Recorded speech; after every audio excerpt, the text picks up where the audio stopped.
Mungkin perlu saya sampaikan terlebih dahulu bahwa kami sedang melakukan penelitian di bawah koordinasi Puslit LP2M UIN Araniri pada tahun 2024, penelitian dasar interdisipliner. Artinya interdisipliner bahwa penelitian ini merupakan perpaduan dua atau lebih pendekatan keilmuan. Jadi judul kami ini adalah penyelesaian kasus kekerasan seksual pada anak di Aceh. Penyelesaiannya itu secara hukum adat, itu contohnya akan seperti apa? Ya baik, sebenarnya kasus-kasus kekerasan seksual yang diselesaikan secara hukum adat, secara prakteknya di lapangan itu sudah terjadi. Dalam penelitian kami itu ada kasus-kasus yang mungkin saya tidak sebutkan, itu diselesaikan secara hukum adat. Kasus-kasus yang sifatnya pidana, makanya ada diat artinya. Diat itu kan kalau dalam pidana Islam itu kan ada hudud, qisas atau diat, dan ada ta'zir. Jadi itu masuk dalam ranah pidana. Kemudian termasuk seperti sayam itu yang kami teliti kemarin, penganiayaan ringan yang terjadi di beberapa kampung di PD Jaya itu diselesaikan dengan praktek sayam.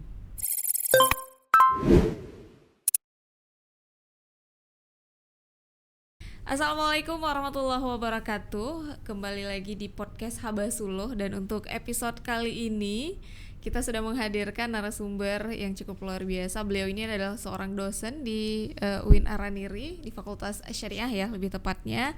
Sudah berhadir Ibu Dr. Yuni Roslaili pada pagi hari ini.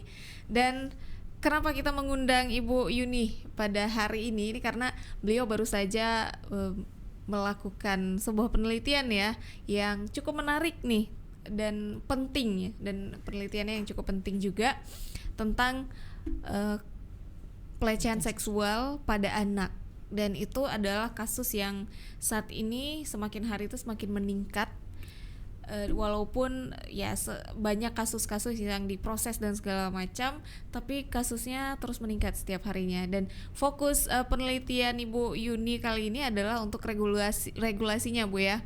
Oke, jadi mungkin bisa kita tanyakan dulu, kalau dari segi regulasinya sendiri, bagaimana regulasi tentang pelecehan seksual pada anak itu yang saat ini diterapkan, Bu? Baik, Bismillahirrahmanirrahim. Pertama, terima kasih atas undangannya dan kesempatan ini, mudah-mudahan memberikan manfaat. Mungkin perlu saya sampaikan terlebih dahulu bahwa kami sedang melakukan penelitian di bawah koordinasi Puslit LP2M UIN Araniri. Pada tahun 2024 ini ada sekitar 80-an judul yang diterima. Kemudian ada kurang lebih mungkin 11 klaster, bahwa klaster kami ini adalah pada klaster penelitian dasar interdisipliner. Artinya interdisipliner bahwa penelitian ini merupakan perpaduan dua atau lebih pendekatan keilmuan. Jadi judul kami ini adalah penyelesaian kasus kekerasan seksual pada anak di Aceh, sebuah solusi dengan pendekatan pluralisme hukum dan psikologi. Kenapa kita menggunakan pendekatan pluralisme hukum? Karena memang di sini kita objek penelitiannya adalah terkait dengan regulasi. Kenapa kita menggunakan pendekatan psikologi? Karena korbannya itu adalah anak-anak. Nah itu. Kemudian menjawab pertanyaan tadi, bagaimana regulasi terkait kasus kekerasan seksual pada anak ini. Sebelum itu mungkin perlu kami jelaskan dulu bahwa fokus penelitian ini adalah bukan mengkaji tentang angka atau peningkatan kejadian kasus kekerasan seksual pada anak di Aceh. Bukan itu, tetapi fokus penelitian ini adalah ingin menawarkan atau lebih tepatnya melakukan eksplorasi, mungkinkah kasus kekerasan seksual pada anak di Aceh yang angka kejadiannya setiap tahun itu meningkat diselesaikan dengan peradilan adat. Nah, judul ini pasti punya backgroundnya. Backgroundnya itu mungkin bisa kita bagi secara internal dan eksternal. Nah, secara internal bahwa kami sudah pernah melakukan 2 penelitian, baik terkait dengan penelitian pelecehan seksual di Banda Aceh. Dalam hal ini kami ingin menyoroti efektivitas Konun nomor 9 tahun 2019, dan yang kedua kami pernah meneliti tentang peradilan adat, tepatnya tentang praktek sayam yang dilakukan di sejumlah kampung di Pidi Jaya. Jadi 2 penelitian awal ini kemudian kami kawinkan untuk menjadi modal penelitian yang ketiga ini terkait dengan kasus penyelesaian kekerasan seksual pada anak dengan pendekatan atau peradilan adat. Jadi itu kira-kira backgroundnya. Adapun faktor eksternal, kami melihat setidaknya ada 3 alasan. Pertama, Aceh merupakan daerah khusus. Jadi khusus di sini termasuk Aceh diberikan keistimewaan dalam masalah adat. Jadi kan ada agama, pendidikan adat, bahkan ada peran ulama dalam kebijakan di daerah. Jadi Aceh itu daerah khusus dalam masalah adat. Karena itu di Aceh ini sudah banyak sekali konun yang disahkan terkait dengan adat, bahkan peradilan adat di kampung dan di mukim. Kemudian yang kedua, kami melihat kasus. Jadi kasus kekerasan seksual di Aceh ini yang notabene kita anggap sebagai negeri syariat ini, tapi angka kekerasan seksual pada anak itu setiap tahun meningkat, jadi tergolong sangat tinggi. Bahkan seingat saya laporan pada tahun 2021 itu Aceh merupakan posisi top rank ya, tingkat yang paling tinggi untuk kasus pelecehan seksual pada anak ini.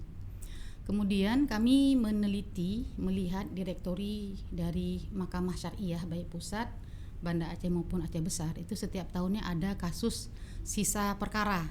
Nah, di antaranya yang banyak tersisa adalah kasus-kasus pelecehan terhadap anak.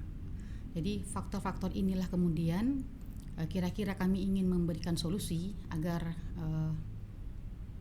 tidak mangkrak kasus-kasus itu dan bisa diselesaikan dengan cepat. Mungkinkah kasus-kasus itu tidak hanya diselesaikan secara litigasi atau di pengadilan, mungkin nggak diselesaikan secara non litigasi atau di luar pengadilan. Jadi fokusnya ke sana.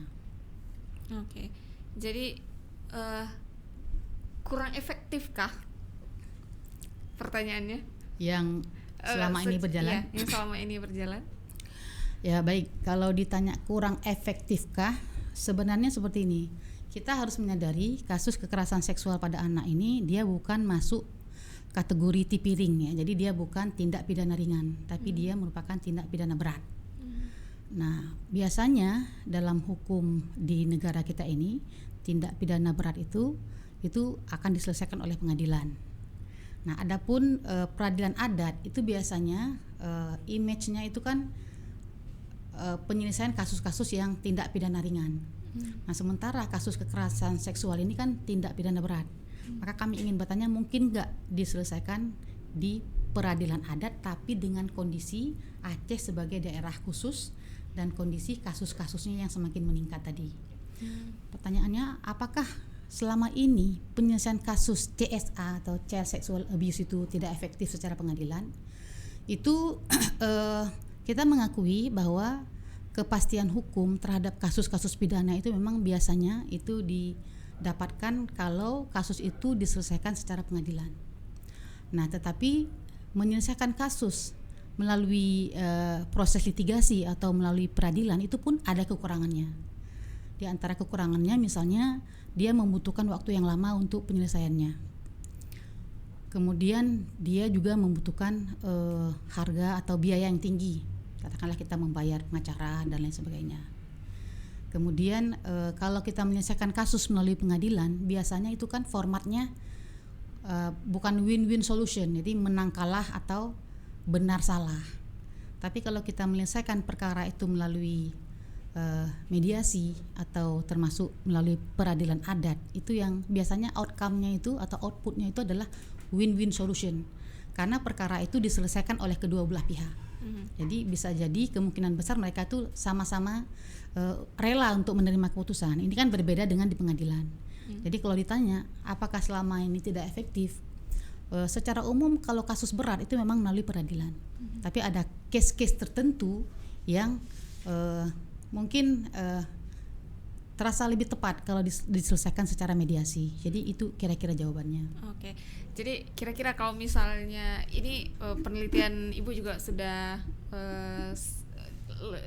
hampir selesai. Ya. Jadi pengumpulan datanya sudah selesai. Pengumpulan data sudah selesai. Jadi yang didapatkanlah kira-kira kalau penyelesaiannya itu secara hukum adat itu contohnya akan seperti apa? Ya, baik. Sebenarnya kasus-kasus kekerasan seksual yang diselesaikan secara hukum adat, secara prakteknya di lapangan itu sudah terjadi. Dalam penelitian kami itu ada kasus-kasus yang mungkin saya tidak sebutkan, itu diselesaikan secara hukum adat. Bahkan kita kan ada kenal istilah nini mama, ya, itu termasuk kasus-kasus yang terkait dengan pelecehan seksual. Nah, biasanya itu terjadi ketika pelakunya itu masih merupakan keluarga atau masih merupakan sukunya atau klannya. Itu biasanya kalau mereka merasa mengumbar aib ketika kasus itu dibawa ke pengadilan. Jadi mereka lebih memilih untuk melakukan mediasi. Biasanya itu sudah terjadi hingga hari ini. Hanya saja penelitian kami ini mungkin nggak dibuat secara legal formalnya. Nah, jadi pertanyaan tadi, kalau diselesaikan secara hukum adat itu bagaimana sejauh penelitian kami? Jadi subjek penelitian kami ini itu ada sejumlah lembaga. Kami melakukan wawancara ke Mahkamah Syariah Provinsi Aceh Besar dan Banda Aceh, karena memang penelitian ini skupnya di Banda Aceh dan Aceh Besar. Kemudian kami melakukan wawancara dengan dengan Majelis Adat Aceh di tingkat provinsi Banda Aceh maupun Aceh Besar. Kemudian kami juga melakukan wawancara ke kantor DP3A baik di provinsi Banda Aceh maupun Aceh Besar. Kita mengambil pendapat atau wawancara tokoh-tokoh adat, termasuk kemarin kita melakukan FGD di Pasca untuk mendapatkan masukan-masukan dari para cendekiawan lah ya, pakar-pakar pendidikan. Itu sejauh ini hasilnya itu yang bisa kami rangkum. Mungkin kami merekomendasikan 3 solusi dari wawancara itu. Pertama, kalau kasus itu berat, maka itu diselesaikan secara litigasi atau ke pengadilan. Beratnya ini termasuk misalnya impact atau efeknya itu sudah sampai menyebar ke masyarakat. Artinya masyarakat itu udah banyak kasih respon. Itu termasuk kasus berat. Kalau kasus ringan itu mungkin bisa diselesaikan secara hukum adat. Kalau kasus pelecehan seksual itu kualifikasinya ringan. Nah, kalau kasus itu sedang dengan kualifikasi sedang, maka di sini ketika peradilan adat itu tidak mampu menyelesaikan, maka peradilan adat ini dia akan menjadi court feeder, feeder court lah ya, peradilan adat yang pengumpannya. Jadi setelah diolah atau dilakukan beberapa tahapan di peradilan adat di kampung, kemudian pada tingkat yang menengah ini ujungnya itu diselesaikan di pengadilan. Jadi kira-kira itu yang nampak solusi yang bisa kita sampaikan, karena memang tadi itu bahwa Aceh ini merupakan daerah khusus. Artinya terkait konun adat itu sangat terbuka lebar. Konun adat itu lebih banyak daripada konun jinayah selama ini yang ada itu lebih banyak daripada konun jinayah. Artinya peluang untuk menyelesaikan kasus tersebut secara hukum adat itu sangat terbuka. Oke. Nah, jadi ini sedikit lebih ini Bu ya. Mungkin bisa salah satu contoh lah hukum adat yang bisa diterapkan untuk, karena kan kasus pelecehan seksual ini termasuk kasus yang cukup berat gitu ya, karena ini berhubungan lagi dengan korban yang bisa jadi masa depan korban dan sebagainya, dan bahkan mungkin itu tidak bisa sembuh dari psikologis.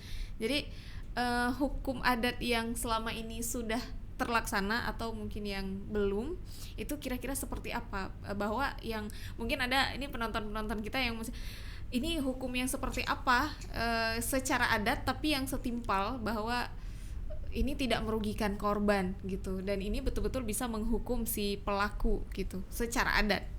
Ya, tepat sekali itu. Jadi di hasil wawancara kami, katakanlah semua bisa jadi sepakat dalam kasus-kasus tertentu, tapi intinya itu harus memberikan efek jera yang lebih berat.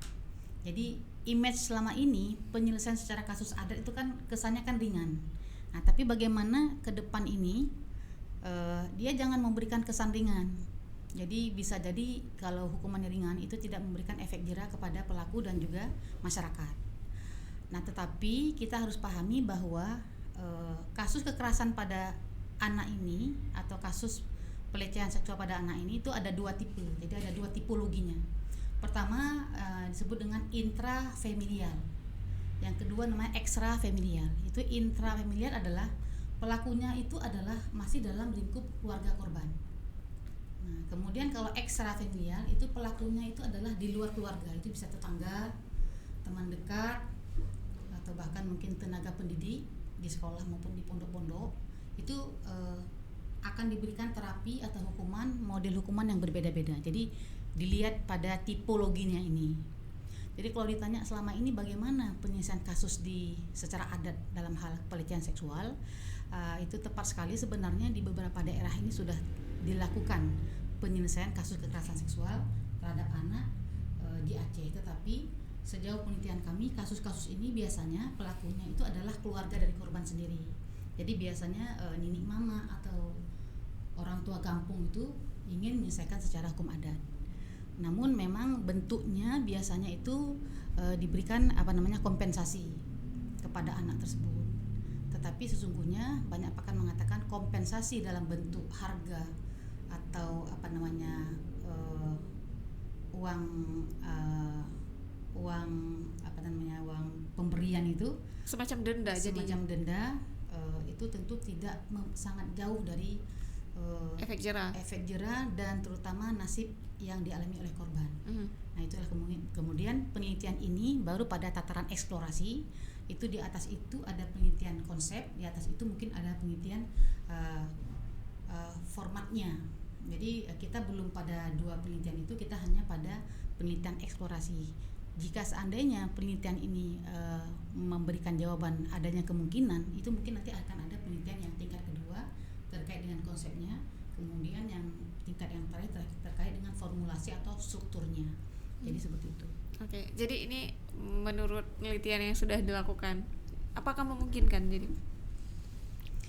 Hasilnya positif memungkinkan atau gimana? Ya, kalau pertanyaan itu kita lihat secara lebih tinggi ya dalam koridor negara. Sesungguhnya di tingkat negara atau di tingkat nasional ini itu sangat dimungkinkan, karena kita mulai dari falsafah negara kita itu kan adalah Pancasila. Kita harus tahu dulu bahwa undang-undang pidana selama ini yang kita gunakan yaitu adalah produk dari peninggalan Belanda, ya kan? Jadi kan prinsip-prinsip ruh atau nilai-nilai filosofi Belanda itu kan ada dalam bentuk-bentuk undang-undang mereka. Nah, tetapi kemudian kalau kita lihat setelah Indonesia merdeka ini kan falsafahnya itu kan kita Pancasila. Dalam Pancasila itu kan ada sila keempat, kerakyatan yang dipimpin oleh hikmat kebijaksanaan dalam permusyawaratan. Jadi prinsip musyawarah itu merupakan kepribadian dari bangsa ini.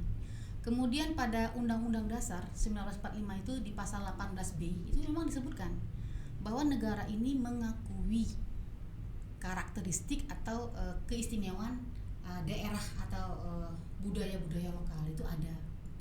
Nah, jadi kalau kemudian prinsip-prinsip mediasi ya, kemudian pergeseran nilai dari retributive justice menuju restoratif justice itu selama ini pun dilakukan. Misalnya ada, kita kenal itu kan ada peradilan diversi. Itu Undang-Undang Nomor 11 tahun 2012 bahwa tindak pidana yang dilakukan oleh anak-anak itu bisa dilakukan di luar pengadilan. Itu artinya secara mediasi. Kemudian ada juga diskresi yang diberikan oleh negara terhadap lembaga-lembaga tertentu untuk bisa menyelesaikan mengambil keputusan hukum apabila hukum itu tidak ada dalam undang-undang. Jadi di kepolisian sendiri itu sudah ada beberapa macam diskresi terkait dengan masalah-masalah pidana. Itu kalau secara regulasi. Nah, di Aceh bagaimana? Di Aceh itu lebih banyak lagi konon-konon tentang adat itu. Cuma kemudian adalah apabila dilakukan itu untuk masa sekarang, apakah kita sudah punya kemampuan untuk itu.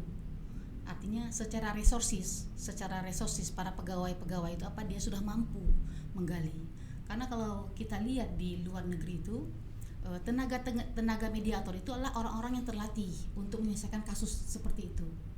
Jadi memang katakanlah apakah ada kemungkinan, sebenarnya secara regulasi ada kemungkinan, cuman takutnya praktek di lapangan itu malah menghasilkan hal yang lebih buruk. Karena memang sarana, prasarana dan pranata kita tuh yang bisa jadi belum siap. Jadi jika nanti kita sudah siap, bisa saja itu. Cuma intinya memang seperti syarat tadi, tidak memberikan efek yang lebih ringan, atau tidak memberikan efek jera baik kepada pelaku maupun kepada masyarakat. Jadi itu kira-kira gambarannya. Jadi yang sudah pernah dilakukan kayak gitu secara adat tadi, mediasi, kemudian pemberian yang semacam denda itu tadi gitu ya. Dan itu kan kita sepakat bahwa itu tidak memberikan efek jera sama sekali, karena ini berhubungan dengan mental juga gitu ya. Kira-kira menurut Ibu sendiri ya, apa hukuman yang pantas kalau ini dilakukan secara adat? Salah satunya begini ya, pelecehan itu kan bertingkat-tingkat ya. Jadi kan ada kualifikasi berat, sedang dan ringan. Artinya kalau memang pelecehan itu dalam pengertian kualifikasi ringan, itu bisa saja dilakukan mediasi. Jadi seperti yang saya katakan tadi, tiga klasifikasi tadi. Nah kalau kita bahas sedikit sejauh ini praktek peradilan adat di Aceh itu bagaimana? Nah itu kita tahu di Aceh itu ada yang disebut dengan praktek sayam, suluh dan diet. Diet itu artinya diat. Nah jadi sayam, suluh, diat itu bukan hanya dalam perkara-perkara yang sifatnya itu muamalah, artinya perdata, tapi juga masuk dalam kasus-kasus yang sifatnya pidana. Makanya ada diat, itu diat artinya. Diat itu kan kalau dalam pidana Islam itu kan ada hudud, qisas atau diat, dan ada ta'zir. Jadi itu masuk dalam ranah pidana. Kemudian termasuk seperti sayam. Sayam itu yang kami teliti kemarin penganiayaan ringan yang terjadi di beberapa kampung di PD Jaya itu diselesaikan dengan praktek sayam. Nah begitu. Cuma itu tadi, apakah untuk keadaan sekarang dimungkinkan kasus-kasus kekerasan seksual di Aceh itu apabila dilakukan dengan peradilan adat, dimungkinkankah untuk memberikan efek jera atau tidak? Jadi itu perlu memang kita lihat lagi, karena kondisi yang mungkin hari ini resources, sarana dan prasarana itu termasuk tenaga-tenaga yang bertugas itu mungkin belum terlatih. Itu saja masalahnya. Okay. Nah kalau misalnya di kasus-kasus itu akan diselesaikan secara adat, itu di tingkat gampong atau memang ada lembaga adat khusus lagi yang akan menangani di tingkat kabupaten atau provinsi atau gimana, Bu? Berdasarkan Konon nomor 8 tahun 2019 itu ada 18 kasus perselisihan yang diselesaikan melalui peradilan kampung. Nah itu termasuk yang pertama itu kasus pertikaian yang ada dalam keluarga. Sebenarnya pertikaian dalam keluarga ini dalam Undang-Undang Regulasi Nasional juga sudah ada itu KDRT. KDRT itu sebenarnya itu termasuk tindak pidana berat. Hukumannya itu 5 tahun ke atas. Tetapi dalam Konun Aceh, Konun adat ini itu dimasukkan dalam diselesaikan secara adat dengan mediasi. Ya. Kemudian ada juga poin keberapa ada tentang pelecehan. Nah, ini pelecehan ini perlu kita tanya lagi, pelecehan bagaimana yang dimaksud? Apakah sama dengan pelecehan seksual? Jadi seperti itu. Jadi ada 8 perselisihan yang bisa diselesaikan secara hukum adat di Aceh ini. Oke. Ini waktu kita yang cukup singkat, ini nggak terasa ternyata udah hampir setengah jam nih. Udah hampir setengah jam. Tapi sedikit masih tentang penyelesaian secara hukum adat. Nah kalau misalnya selama ini di pengadilan gitu ya, itu kan pelakunya itu akan diproses sedemikian rupa, artinya akan dilakukan penyidikan. Ini sudah berapa lama melakukan pelecehan dan kekerasannya setingkat apa dan segala macam. Apakah hal-hal penyidikan tersebut kira-kira mampu nggak dilakukan oleh tingkat gampong misalnya, kalau kita akan menyelesaikan itu secara adat? Ya baik. Paranata peradilan adat di Aceh ini secara konon itu ada peradilan kampung, kalau untuk nanti di tingkat kampung itu belum selesai dibawa kepada peradilan mukim. Nah gitu. Jadi ada misalnya tingkat pengadilan awal itu kampung, kemudian mukim. Jadi seperti itu. Nah setelah mukim itu di atasnya tidak ada lagi. Nah itulah yang mungkin memungkinkan kita untuk ketika mukim tidak selesai penyelesaian kasusnya di tingkat mukim, itu nanti kita anggap sebagai kasus yang tingkat menengah. Nanti dia menjadi pengadilan pengumpan untuk dibawa kasus itu ke mahkamah syariah. Jadi seperti itu. Jadi tapi tepat sekali memang selama ini memang Tuhaput, Tuhalapan atau tokoh-tokoh adat yang ada di desa itu kan belum ada pelatihan mereka. Sehingga memang kemungkinan kecil mereka mampu untuk melakukan itu. Maka itu perlulah pelatihan diadakan oleh pemerintah Aceh untuk terkait peradilan kampung di peradilan adat di tingkat kampung dan di tingkat mukim. Dan selama ini memang kami dapati dari sejumlah narasumber yang kami wawancara itu belum ada. Hanya ada dilakukan oleh mahkamah adat setempat yang berupa perlombaan-perlombaan, tapi khusus perangkat adat itu dilatih untuk melakukan bagaimana proses melaksanakan peradilan adat di kampung maupun di mukim itu belum ada. Jadi seperti itu. Oke, terima kasih Bu Yuni sudah berbagi bersama kita ya. Semoga bisa segera dituntaskan penelitiannya karena katanya udah akhir tahun Bu ya.